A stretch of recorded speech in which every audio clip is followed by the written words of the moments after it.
Le Premier ministre bissau-guinéen Ilidio Vieira Té a achevé aujourd'hui vendredi 24 avril une visite de travail et d'amitié de 3 jours à Conakry en Guinée au cours de laquelle il a eu des échanges qualifiés de fructueux avec plusieurs chefs de département ministériels guinéens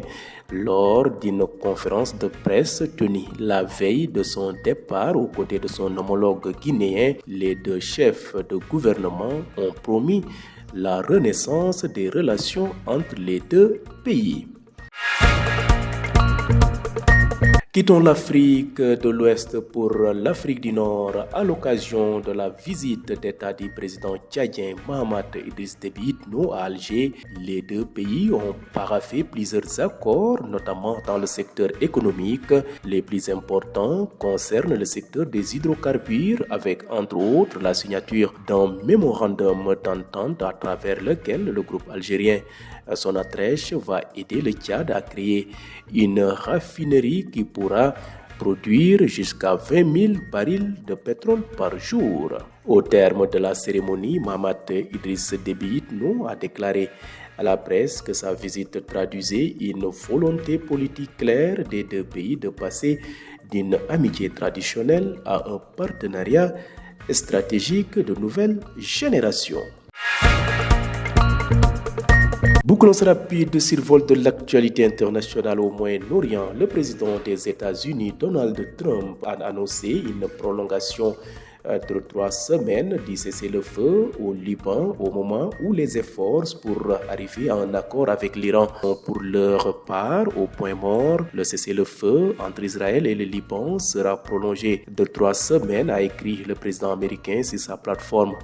Truth Social à l'issue d'une nouvelle réunion entre des représentants des deux pays à Washington. Donald Trump a assuré que les États-Unis vont collaborer avec le Liban afin de l'aider à se protéger contre le Hezbollah. Pour sa part, l'organisation chiite qui a entraîné le pays dans la guerre le 2 mars en soutien à son allié iranien a rejeté ses pourparlers et poursuit ses opérations militaires dans le sud du pays où Israël entend créer une zone tampon. Premier ministre bu réewum Guinée-Bissau di Ilidio Vieira Té daal dina nag jeexal visite ñetti fan yi nga xam ne mu ngi ko amee woon ca Guinée Conakry tey jii de ci bésub arjuma ji yemoo ko ñaar fukki fan ak ñeent ci weeru avril la visite boobee daal di jeex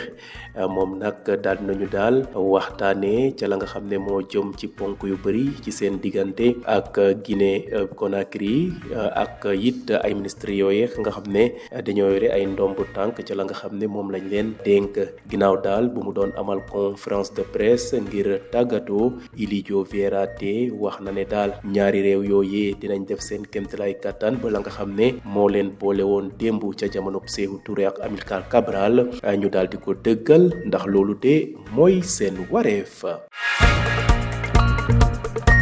jóge fi nga xam ne nag moom mooy Afrique de l'Ouest dem fële ci Afrique du Nord ki nga xam ne mooy président bu réewum Tumaay di Mahamat Idriss Déby Itno moom nag mu nga woon fële di amal visite d'état ca réewum Algérie ñaari réew yooyee de daal dinañu xaatim accord yu am solo jëm ci wàllu koom la nga xam ne de moo ca ëpp solo daal wax nañ ne mooy li jëm ci wàllu hydrocarbure maanaam li jëm ci wàllu pétrole daal dinañu signé ab mémorandum ba tax na nag groupe algérien bi nga xam ne day yëngatu ci wàllu pétrole ñu koy wax Sonatrach wane na daal dina jàppale réewum Tchad ngir ñu daal di jëmmal ab raffinerie boo xam ne ñoom ñoo koy moomal seen bopp te bés bu yàlla sàkk raffinerie boobee dina mën a daal génne lu tolloog 20 000 barigo jël wàllu pétrole loolu de la kilifa yi daal di xamle ginnaaw nag bu visite boobee jeexee ki nga xam ne nag mooy Mahamat Idriss Déby Itno daal di jàkkaarloo ak taskatu xibaar yi wax na ne daal la nga xam ne moo lëkkaloo woon démb diggante Algérie ak Tchad la jëm ci wàllu lëkkaloo traditionnel boobee nee na daal naam ñu ngi koy dëggal waaye nag la ca gën a am solo daay mooy jëmmal la nga xam ne mooy partenariat stratégique boo xam ne daal ñoom ñëpp ku nekk dina ci gis sa bopp.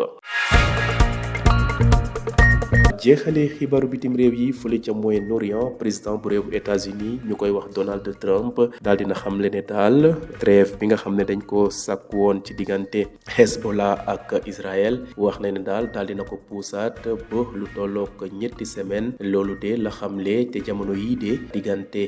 Iran ak États-Unis ci li jëm ci seen wàllu trêve ba nga xam ne ñu ngi koy bëgg a jëmmal jàpp nañ ne daal loolu sotteegul ba léegi waaye nag seen diggante ak Liban Israël ak Liban boobu nag daal dina antu ba ñu daal di ko puus ñetti semaine loolu de mu nga amee ginnaaw bu ñaari waay xeex yooyee dajee ci li jëm ci wàllu waxtaan ca fa nga xam ne moom mooy Washington. Donald Trump nag moo fësal ni mel ci plateforme bu ñuy wax Truth Social ginnaaw bu réunion boobee jeexee. Donald Trump nag dellusiwaat wax ne Amérique de dina collaborer bu baax a baax ak réewum Liban ngir jàppale ko daal ba xeex Hezbollah ba ñu daal di ko fa jëree wala nermeel ko. ginnaaw nag bu kàddu yooyu jibee organisation chiite boobee nga xam ne moo tax Liban dugg ca xeex seen diggante ak Israël ci ñaari fan ci weeru mars bi ñu weesu moom nag day dëggalaat boppam ci jàppale bi nga xam ne mu ngi koy jàppale Iran wax nañ ne nag waxtaan yooyee daal di nañ ko sànni fële ca poubelle ba ndax ànduñu ci ba tax na nag ñu ngay continuer li nga xam ne mooy seen xeex ca sud Liban ci seen diggante ak Israël ndax dañoo jàpp ne Israël de dafa bëgg a créer ab zone tampon ci lu tolloog juróom jàpp fukki kilomètre ca fa nga xam ne mooy sud Liban ñu occupé ko te loolu nag Hezbollah nee na du ca dal mukk